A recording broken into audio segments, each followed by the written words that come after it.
اعوذ باللہ من الشیطان الرجیم، بسم اللہ الرحمن الرحیم۔ آدم علیہ السلام کی کہانی اللہ تعالیٰ ہمیں بتا رہے ہیں، اور شروع سے لے کے آئے کہ جو اعتراض آج کے انسان کو ہے کہ انسان کی تخلیق کر کے شاید خدا نہ خواستہ اللہ تعالیٰ سے کوئی غلطی ہو گئی ہے، تو وہ اعتراض تو انسان کی تخلیق سے پہلے ہی اٹھ گیا تھا، اور اللہ تعالیٰ نے بڑے اچھے سے کلیریفائی کیا تھا ان کو کہ تم بڑے تھوڑے علم کی بنیاد پہ بڑا تھوڑا سیمپل لے کے بہت بڑی ججمنٹ پاس کر رہے ہو، تمہارا علم بہت چھوٹا ہے، تو اس کو سمجھو، اور پھر اگر تمہیں کل علم دیا جائے، پوری پکچر دکھائی جائے، تو پھر تم مان جاؤ گے کہ جس نے فیصلہ کیا ہے وہ العلیم ہے، الحکیم ہے، سب سے زیادہ علم و حکمت والا ہے، وہ غلط فیصلہ نہیں کرتا۔ اب آگے بات کنٹینیو ہو رہی ہے آیت نمبر 34 سے، وَإِذْ قُلْنَا لِلْمَلَائِكَةِ اسْجُدُوا لِآدَمَ، اور جب ہم نے فرشتوں سے کہا کہ سجدہ کریں آدم کو، فَاسْجُدُوا، تو وہ فوراً سجدے میں گر گئے۔ اب ان کی دل کی گرہیں کھل گئی ہیں، ان کے دماغ کی گرہیں کھل گئی ہیں، ان کو بات سمجھا دی گئی ہے، وہ فوراً سجدے میں گر گئے۔ اللہ ابلیس، سوائے ابلیس کے، ابا واستکبر، اس نے انکار کیا اور مغرور ہوا، وکان من الکافرین، تو ہمیشہ سے ہی کفر کرنے والوں میں تھا۔ اب ہم دیکھیں گے کہ اللہ تعالیٰ کا جو ابلیس سے زیادہ ایمان کسی کا ہوگا نہیں اس دنیا پہ، کیونکہ اس کے لیے وہ ایمان کا نہیں، اس کے لیے وہ ریالٹی کا مسئلہ ہے۔ ابھی ہم سے کوئی کہے کہ پانی کا کوئی رنگ نہیں ہوتا، اس پہ ایمان لاؤ، تو ایمان لانے کی بات نہیں، ہم نے تو ساری زندگی دیکھا ہی ہوا ہے۔ ابلیس نے اللہ تعالیٰ کو دیکھا ہے، اس نے فرشتوں کو دیکھا ہے، اس نے ساتوں آسمان دیکھے ہوئے، اللہ تعالیٰ کی قدرت کے وہ کرشمے دیکھے ہوئے جو ہم ہمارے ایمان میں ہم امیجن بھی نہیں کر سکتے۔ اس کے باوجود اس نے بات ماننے سے انکار کیا۔ مجھے لوگ کہتے ہیں نا کہ ہم اللہ کو دیکھیں گے تو مانیں گے، تو دیکھنے کے بعد بھی کوئی گارنٹی نہیں ہے کہ بات مانیں گے کہ نہیں مانیں گے۔ بات ماننے کا تعلق اللہ تعالیٰ کو دیکھنے سے ہے ہی نہیں۔ غرور آ جاتا ہے بیچ میں، جب اللہ تعالیٰ نے کوئی حکم دیا ہے انسان کو اور انسان کی منطق آ جاتی ہے بیچ میں۔ شیطان دلیل لے کے آیا تھا نا بات نہ ماننے کی، کیا دلیل لے کے آیا تھا؟ میں بہتر ہوں، میں آگ سے بنا ہوں، آپ نے اس کو مٹی سے بنایا۔ فرما برداری اتنی ہے، اللہ تعالیٰ کو رب ماننا، خالق ماننا اتنا ہے، خلقتنی من نار، آپ نے مجھے آگ سے بنایا ہے، قبول کر رہے ہیں آپ ہی رب ہیں، قبول کر رہے ہیں آپ ہی اتھارٹی ہیں، بات نہیں مانوں گا۔ شک کہاں پہ آ گیا اللہ تعالیٰ کے حکم پہ، کہ حکم بغیر منطق کے نہیں مانوں گا۔ جب اللہ تعالیٰ کو کوئی جان جاتا ہے نا، اللہ تعالیٰ آپ کو قرآن پاک میں ٹائم اینڈ اگین ایکسپلین کریں گے کہ کیوں بت پرستی نہیں کرنی، کیوں شرک نہیں کر سکتے، آپ کسی دوسرے کو نہیں پکار سکتے، کیوں اللہ تعالیٰ کے ساتھ کسی اولاد کو ایسوسیٹ نہیں کر سکتے۔ شرک حرام ہے کیونکہ کسی اور کا حق ہی نہیں ہے کہ وہ خدا جو پیدائش سے لے کے آج تک آپ کا خیال رکھ رہا ہے، آپ کو پیدا کر رہا ہے، صبح دوپہر شام آپ کے لیے حفاظتی فرشتے بھیج رہے ہیں، اس کے سوا کس کا حق ہے کہ آپ جا کے آپ اس سے مدد مانگیں گے؟ وہ جو ہمیشہ خیال رکھ رہا ہے اس کو چھوڑ کے اب آپ نے سمجھ لیا ہے کہ یہ پیر بابا میری مدد کر سکتے ہیں، تو اللہ تعالیٰ کہتے ہیں کہ یہ معاف نہیں کروں گا، کہ ایسے کیسے تم کسی اور کے پاس چلے گئے؟ میں واحد ہوں، محبت میں، فرما برداری میں، عبادت میں، میرے ساتھ کوئی دوسرا برابر کا لا کے کھڑا نہیں کرنا جس کی بات ماننے لگ جاؤ۔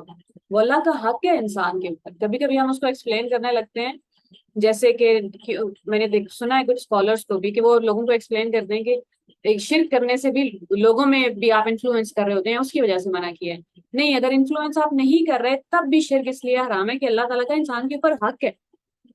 ہم سوچیں تو صحیح کہ کوئی ایک انسان ہے جس نے ساری زندگی، جس کو کہیں روڈ سے کوئی بچہ ملا ہے اور اس نے ساری زندگی اس کے لیے جابس کی ہیں، اس کا خیال رکھا ہے، اس کو کھانے کھلائے ہیں، اس کے تعلیم دلوائی ہے، اس کو اچھی یونیورسٹی میں بھیجا ہے، اب وہ بچہ 25 سال کا ہو گیا، اب وہ اپنے باپ کا جو بھی ہے دوست ہے، جس نے بھی خیال رکھا ہے، اس کا چہرہ ہی نہیں دیکھنا چاہتا۔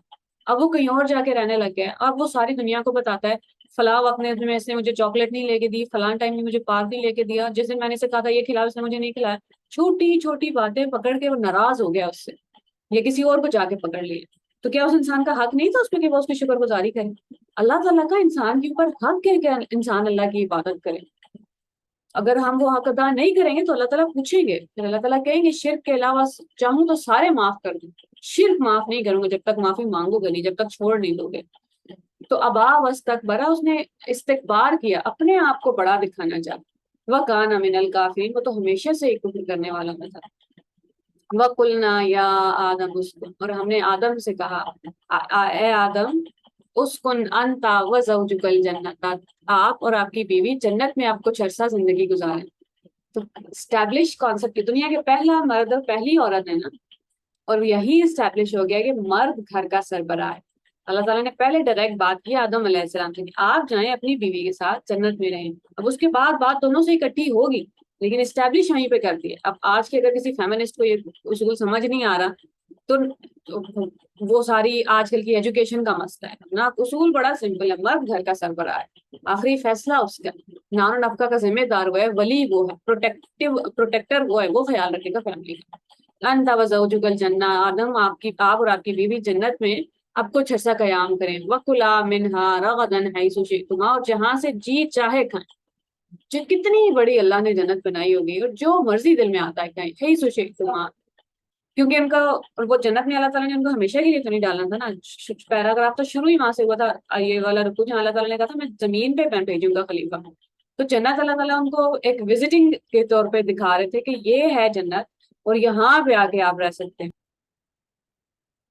جنت میں وہ صرف وزٹ کرنے گئے تھے, جیسے کہ فرض کرو 10 سال کا اگر ان کا اسٹے ہے, یا 20 سال کا, جتنے بھی سال کا اسٹے ہے, وہ صرف وہاں رہنے گئے تھے تھوڑے عرصے کے لیے, کیونکہ ایونچولی انہیں زمین پہ ہی آنا تھا.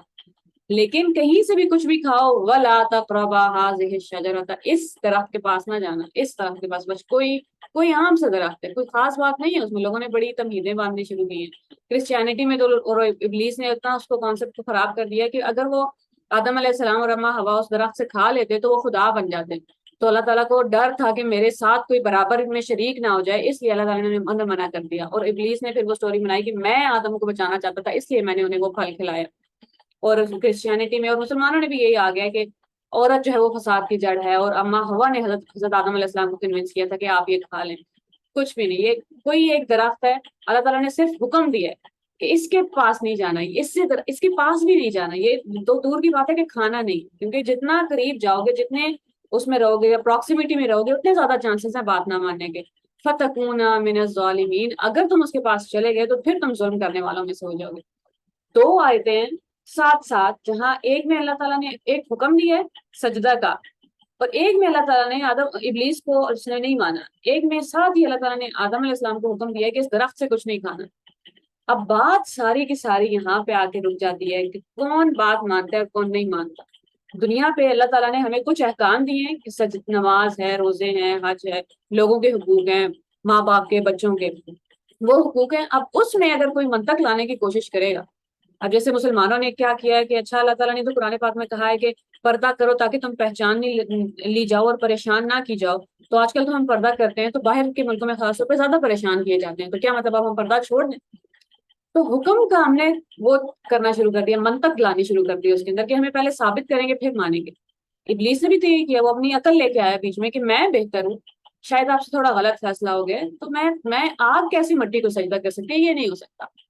آدم علیہ السلام کو اللہ تعالیٰ نے کہا اس درخت کے پاس نہیں جانا. دنیا کتنی بڑی جنت ہے, ایک درخت سے منع کیا, اور they eventually end up eating from it. تو دنیا میں جو ہے نا اللہ تعالیٰ نے میجورٹی چیزیں الاؤڈ ہیں ہمیں, جو 4-5 چیزیں منع کی ہیں نا, شیطان انہی کے تھرو ہمیں گمراہ کر دے گا, انہیں کو خوبصورت بنا کے پیش کرے گا. آدم علیہ السلام اور اما ہمارے دھوکے میں کھایا تھا نا, وہ انہیں دھوکہ دیا گیا تھا کہ ایسی کوئی بات نہیں, اگر تم اس درخت سے کھاؤ گے تو فرشتے بن جاؤ گے اور ہمیشہ ہمیشہ کی زندگی تمہیں مل جائے گی, کیونکہ ابھی تو تمہارا اسٹے شارٹ ہے لیکن تم ہمیشہ یہاں رہ سکتے ہو اگر یہاں سے کھا لو. دھوکے میں کھا لیا. دنیا میں بھی آ کے وہ ہمیں دھوکے ہی دیتا ہے کہ اس لیے تمہیں یہ والی چیزیں دیکھنے, اس طرح کا کانٹینٹ آن لائن دیکھنے سے اس لیے منع کیا ہے کہ یہ بڑا کول ہے, اس میں تو سارا مزہ تو اسی میں ہے, تمہیں تو اسلام مزہ لینے سے ہی روک رہا ہے. تو دھوکہ دیتا ہے ہمیشہ ہمیشہ آگے. فَأَزَلَّهُمَا الشَّيْطَانُ, پھر شیطان نے ان کو سلپ کروا دیا, ان سے لغزش ہو گئی. Literally the word is لغزش. اللہ تعالیٰ نے کوئی بہت بڑا بلیم نہیں ڈال دیا آدم علیہ السلام اور اما حوا پہ, جیسے کیونکہ کرسچینٹی میں اور بہت مسلمان بھی یہی سوچنے لگ گئے تھے نا کہ ان دونوں کی وجہ سے آج ہم یہاں پہ ہیں. جیسے دنیا انسان جو ہے وہ سزا میں پیدا ہوا ہے, اور دنیا سزا کا نتیجہ ہے. سزا کا نتیجہ نہیں ہے, وہ معافیا مانگ معافی تلافی ہو کے دنیا پہ آئے تھے. وہ نہ بھی کھاتے اس پھل سے, تو پلان تو یہی تھا کہ انسان نے زمین پہ ہی آنا تھا. فَأَزَلَّهُمَا الشَّيْطَانُ, ان دونوں ان سے غلطی ہو گئی. عنہا فَأَخْرَجَهُمَا مِمَّا كَانَ فِيهِ, شیطان نے انہیں پھسلا دیا اور ان کو وہاں سے نکلوا دیا جہاں پہ وہ تھے, جنت سے نکلوا دیا ان کو. وَقُلْنَا اهْبِطُوا بَعْضُكُمْ لِبَعْضٍ عَدُوٌّ, اور ہم نے ان سے کہا کہ اب تم لوگ نیچے اتر جاؤ, اور تم میں سے بعض کے دشمن ہوں گے انسان کی نسل میں, اور شیطان ابلیس کی بھی اب پوری نسل چلے گی, اور دشمنی اب چلتی رہے گی ساری زندگی. وَلَكُمْ فِي الْأَرْضِ مُسْتَقَرٌّ, زمین پہ تمہارے لیے کچھ وقت کا سٹے ہے, تھوڑا عرصہ تم وہاں رہو گے. وَمَتَاعٌ إِلَىٰ حِينٍ, اور وہاں پہ جو کوئی تمہارے آرام کی چیزیں تمہیں چاہیے.